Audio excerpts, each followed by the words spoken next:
6 जजेस का खत, काजी ने पलट दी बाजी। शेख रशीद की वापसी हुई है, कैसे और कहां से हुई है। शेर अफजल मरवत का थप्पड़, पूरे पाकिस्तान में इसकी गूंज सुनाई दी है। ये किसको पड़ा है? आसफा भुट्टो जीत कर शर्मिंदा कर गई।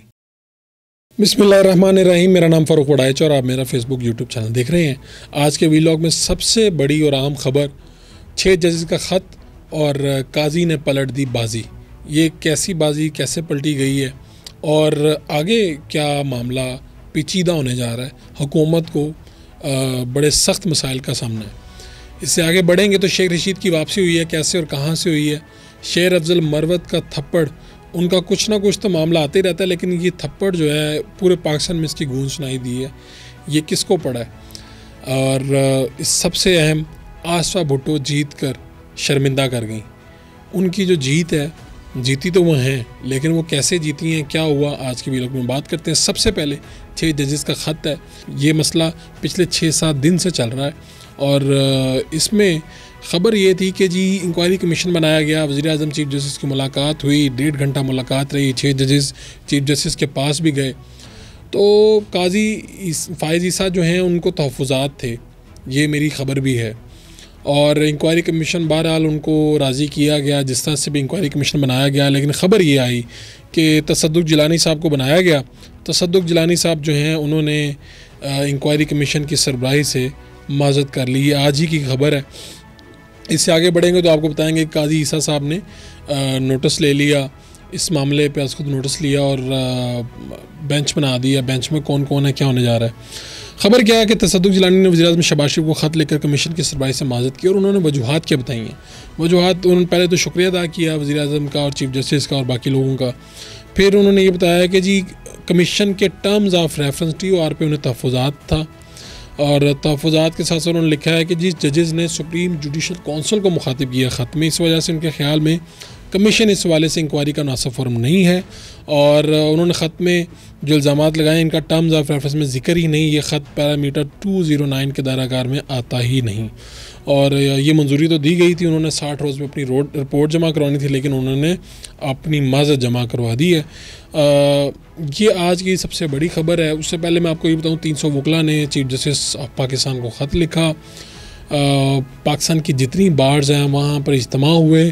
Lahore high court bar association आज भी इकट्ठे हुए, इससे पहले भी कुछ दिन पहले इकट्ठे हुए। हुआ अब ये है कि जी चीफ जस्टिस काजी फ़ाइज़ ईसा साहब ने ये जो बाजी है इसको वो मेरा ख़्याल है पलट देंगे।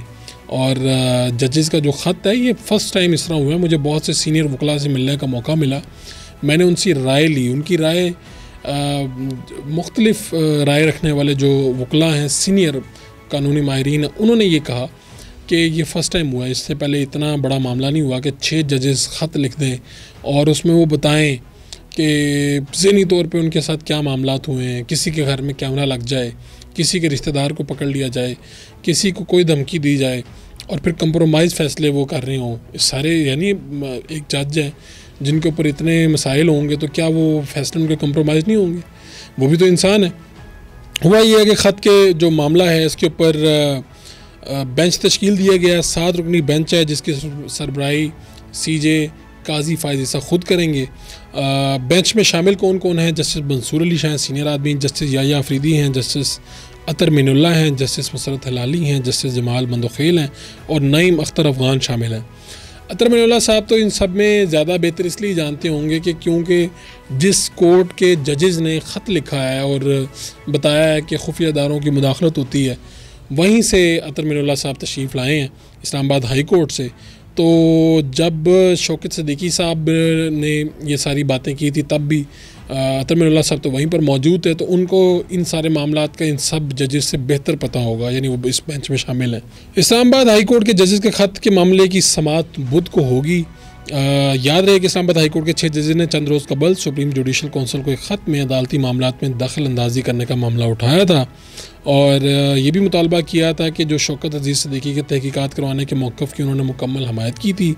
अदलिया की आज़ादी में मुदाखलत हो रही थी, तो अदलिया की आज़ादी को अंडरमाइन करने वाले कौन हैं, इस सारे हवाले से कमीशन तश्कील देने की मंजूरी हुई थी। लेकिन बिलाखिर अब ये मामला हुआ है। जो मेरी इतलात ये है कि काजी फ़ाइज़ ईसा साहब, लोग कुछ वकला से मुलाकात हुई लेकिन वो गालिबन वही समझ रहे थे कि काजी साहब इसके ऊपर कोई बड़ा स्टेप नहीं उठाने जा रहे, लेकिन मामला थोड़े से आगे बढ़े हैं और काजी फ़ाइज़ ईसा साहब जो हैं जब बुध को इसकी समाअत करेंगे तो आपको कुछ ना कुछ तब्दीली, सब सेट नहीं है, सब एक पेज पर नहीं है, ये आपको मामला नज़र आएंगे।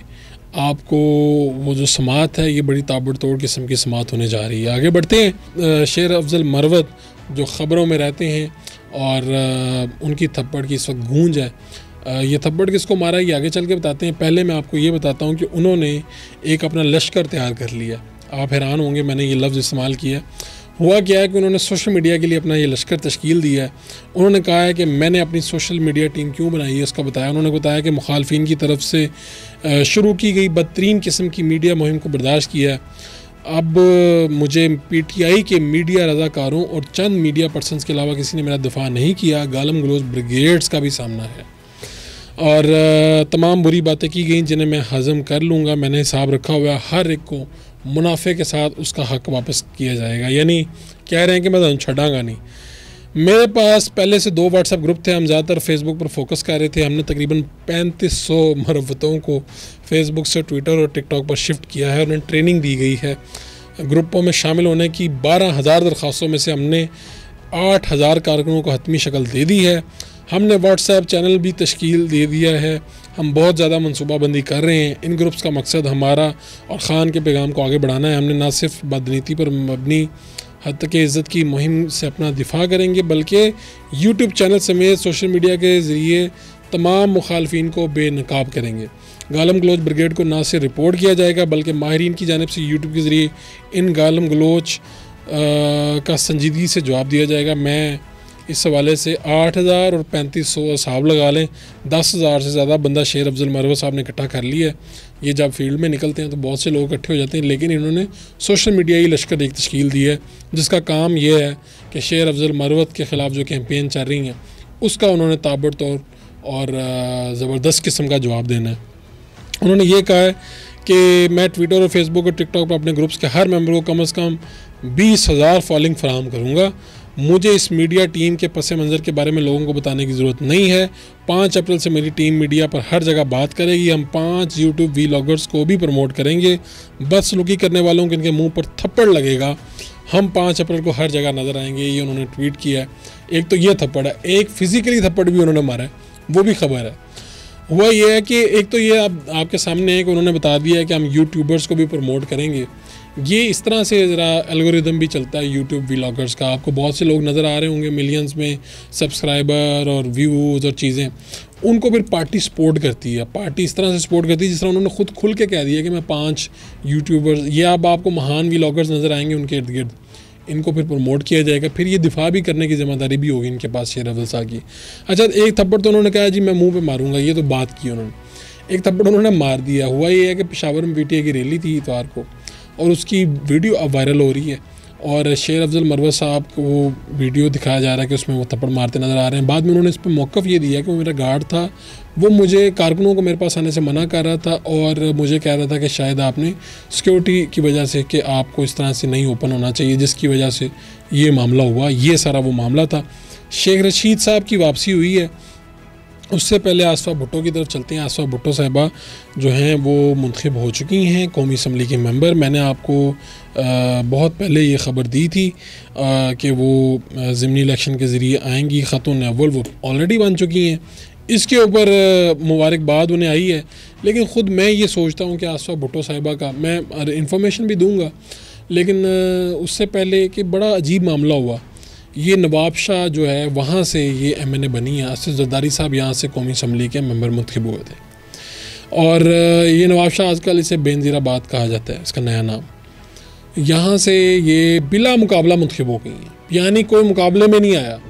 जब जरदारी साहब यहाँ से थे 12 लोग इनके मुकाबले में आए थे, प्रॉपर मुकाबला किया, चाहे वोट आपने ज़्यादा लें कम लें, मुकाबला किए बगैर कौमी असम्बली की आप मेंबर मुंतखब हो गई। आसफ़ा भुट्टो साहिबा के हवाले से ये था कि मुझे इनमें आज एक सीनियर सहाफ़ी ने बड़ा ज़बरदस्त व्लॉग लिखा है, इनके बारे में किया है, नसीम हैदर उनका नाम है। उन्होंने बताया कि जब बेनज़ीर भुट्टो साहिबा को उन्होंने इंटरव्यू किया तो उस वक्त ये छोटी थी आसफ़ा, लेकिन उन्होंने अपने वालिद साहब की रिहाई के लिए उस वक्त उन्होंने बताया कि उन्होंने रमज़ान में दुआएं मांगी और बड़ी जज्बाती। तो वो कहते हैं कि मेरा उस वक्त ये तासुर था कि कोई आए ना आए, आसफ़ा भुट्टो ज़रूर बेनज़ीर के बच्चों में से सियासत में आएंगी। और फिर जब मुझे कराची का जाने का मौका मिला इलेक्शन से पहले, तो बिलावल साहब ने अपने इंटरव्यू में मुझे कहा कि जी आसफ़ा जो है वो ज़िमनी इलेक्शन में आगे आएंगी। ये तयशुदा था पहले से, लेकिन इस अंदाज से आएंगी कि उनकी जीत भी शर्मिंदा करेगी। ये एक अजीब बात लगी। वो हुआ क्या कि जी तकरीबन जिन लोगों के कागजात मुस्तरद किए गए, मैं आपको उनके नाम बताता हूँ। सरदार शेर मोहम्मद रिंद, मीर बहावल ख़ान रिंद, ग़ुलाम मुस्तफ़ा रिंद, मोहम्मद सईद रंधावा, सैयद आकिब ज़ैदी, अली अकबर जमाली, ज़ाकिर हुसैन जमाली। जबकि 3 उम्मीदवार मेराज अहमद, अमानुल्लाह सुलंगी, अब्दुल रसूल बरोही ने कागजात वापस ले लिए। 3 ने वापस लिए, 7-8 लोगों के रिजेक्ट हो गए बिल्कुल। बेनज़ीराबाद, जिसे कुछ अर्सा पहले नवाबशाह कहा जाता था, इसके हल्का NA 207 से इस नशिस्त पर साबिक सदर आसिफ अली जरदारी ने इलेक्शन लड़ा था। इस वक्त उनके मुकाबले में 12 हरीफ मैदान में उतरे थे। अच्छा, और लाड़काना की तरह नवाबशाह पर भी पीपल्स पार्टी का गढ़ होने की मोहर लग गई है। 2018 में भी आसिफ जरदारी कामयाब हुए थे। यहाँ से सन 2002, 8 और 13 में आसिफ जरदारी की बड़ी बहन डॉक्टर अज़रा अफजल यहाँ से कामयाबी उन्हें हासिल हुई थी। खातून अव्वल को कम से कम इस अंदाज से कौमी असम्बली नहीं पहुँचना चाहिए था कि उसके ऊपर शकूक व शुबहात इतने ज़्यादा हों, दर्जनों लोगों के कागजात रिजेक्ट हो जाएं, कुछ लोग जाके वापस ले लें। तो मेरा ये ख्याल है कि वहाँ पर लास्ट टाइम जब मैं देख रहा था, वहाँ पर तहरीक लब्बई के भी उम्मीदवार थे, बाकी जमातों के भी उम्मीदवार थे। तो ऐसा क्या हुआ ज़िमनी इलेक्शन में? तो अगर ये इलेक्शन लड़ती हैं आसफ़ा भुट्टो साहिबा, तो ज़्यादा बेहतर अंदाज में, ज़्यादा डिग्निटी के साथ कौमी असम्बली में तशरीफ़ लाती। और मेरा ये ख्याल है कि जिसने भी सिंध में उनके साथ अपनी तरफ से जिसने भी ये मेहरबानी करने की कोशिश की है, उसने बेसिकली उनको मुतनाज़ा करने की कोशिश की है। अगर वो इलेक्शन में आती तो मुझे पूरा यकीन है कि वो शायद 40-50 हज़ार की ज़ायद की लीड से जीतती। जो रिज़ल्ट्स बता रहे हैं, मैं अपनी सोच नहीं बता रहा, रिज़ल्ट्स की बुनियाद पे कह रहा हूँ। लेकिन आप जब इस तरह के मुशीर मिलते हैं जो आपको घर बैठे जितवा देते हैं, घर बैठे कौमी असम्बली पहुँचा देते हैं, तो आपका फ़ायदा नहीं कर रहे होते, वो आपके करियर के ऊपर दबा लगा रहे होते हैं। तो इसके ऊपर बात भी हुई। अब शाह महमूद कुरैशी साहब की बेटी हैं मार बानो कुरैशी, उन्होंने बड़ा एक ट्वीट किया। उन्होंने कहा मुबारक आसफ़ा भुट्टो साहिबा को उन्होंने दी, और साथ में उन्होंने लिखा her unopposed victory but not so democratic victory. उन्होंने कहा ये जमहूरी फतह नहीं है, ये बिला मुकाबला जीत तो है, ठीक है, मुबारकबाद। और उससे आगे उन्होंने कहा कि लगता ये है कि जो पीपल्स पार्टी है वो उनका जो मैंडेट है उसके ऊपर भी सवाल उठाया। उन्होंने कहा they like to win unopposed by having their opponents threatened, abducted और worse. PTI Ghulam Mustafa Rind were first rejected and then he was abducted to clear the way of our first lady. यानी खातून अव्वल का रास्ता साफ़ करने के लिए पाकिस्तान तहरीक इंसाफ के जो गुलाम मुस्तफ़ा रिंद हैं, पहले उनके कागज़ात रिजेक्ट किए गए, फिर उनको अगवा किया गया और इस तरह से खातून अव्वल को कौमी असम्बली में पहुंचाया गया।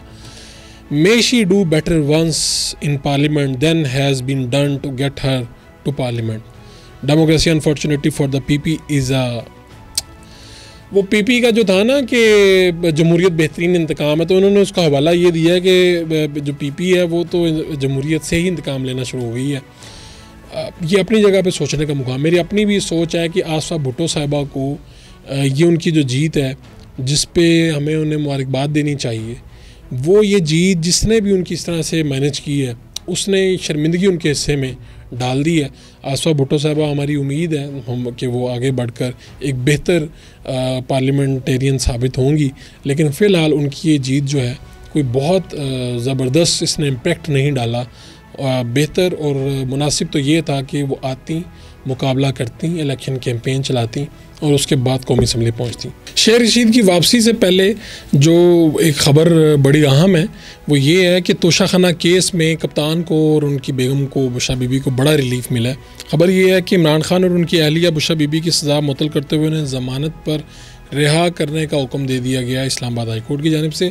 चीफ जस्टिस आमिर फ़ारूक की सरबराही में 2 रुकनी बेंच ने बानी PTI और उनकी अहलिया बुशरा बीबी को तोशा खाना केस में सज़ा मुअत्तली की दरख्वास्त पर समाअत की और दलाइल हुए अली ज़फ़र साहब की तरफ से। अदालत ने पूछा कि आज अमील समाअत के लिए मुकर्रर है, तो बताया गया कि अपील शुरू नहीं करेंगे, अगर आप चाहते हैं तो सज़ा मुअत्तली पर दलाइल दे दें। अच्छा, ये सारा मामला हुआ और इस पे आपको पता है कि ये जो सज़ा थी 14 साल की कैद की सज़ा थी तोशा खाना केस में, तो ये पाकिस्तान तहरीक इंसाफ के लिए, इमरान खान के लिए एक बड़ा रिलीफ है कि इसमें सज़ा मुअत्तल कर दी गई है। 2018 से 22 के दरमियान वज़ारत उज़्मा के दौरान अपनी कहा यह गया था कि उन कीमती तहाइफ़ हैं जिनको कम कीमत पे हासिल किया गया था, इसी के ऊपर सारा केस खड़ा हुआ है। शेर रशीद की वापसी कैसे हुई है? शेर रशीद साहब उम्रे पे चले गए थे और इन दिनों वो सियासत पर बात नहीं करते, लेकिन अब उन्होंने कहा, मैंने बहुत पहले कहा था नवाज शरीफ की सियासत ख़त्म हो जाएगी और शहबाज शरीफ की सियासत रहेगी। और साथ में उन्होंने एक बड़ी नन्ही मुन्नी और मासूमाना ख्वाहिश का इजहार किया। उन्होंने कहा 27 रमज़ान को जितने भी जो मुक़्तदरा हैं हमारी जो ताकतवर इदारे हैं वो माफ़ कर दें, आम माफ़ी का ऐलान कर दें। वो माफ़ी किन के लिए है कि वो 9 मई में जिन लोगों का नाम है, जो लोग मुलव्विस हैं, उनको माफ़ कर दिया जाए। ये उनकी मासूमाना ख्वाहिश है। वापसी उनकी हो गई है, सियासत पर वो बात नहीं कर रहे। वो कभी कभी इसको ताबीर किया करते थे कि मैं इत्तिकाफ़ पे बैठ गया हूँ, यानी वो वाला इत्तिकाफ़ नहीं, या चुप का रोज़ा रख लेना जिस तरह हम कहते हैं। तो आप समझिए उनके आजकल चुप के रोज़े हैं जो, और आजकल इत्तिकाफ़ भी चल रहा है जिसमें आप किसी से बात नहीं करते, लेकिन उनकी बहरहाल वापसी हुई है। देखते हैं कितने दिन तक वो मीडिया पर आके दोबारा से फिर एक्टिव होते हैं, जैसे वो अपनी हमें पहले दिखाया करते थे जलवे मीडिया पर, क्या वो दोबारा दिखाएंगे और कितनी देर बाद दिखाएंगे, ये सारी बातें हैं। इंशाल्लाह नए व्लॉग और नई खबरों के साथ फिर हाजिर होंगे। अपने मेज़बान फ़ारूक फ़राइज़ को इजाज़त दीजिए। अल्लाह निगहबान।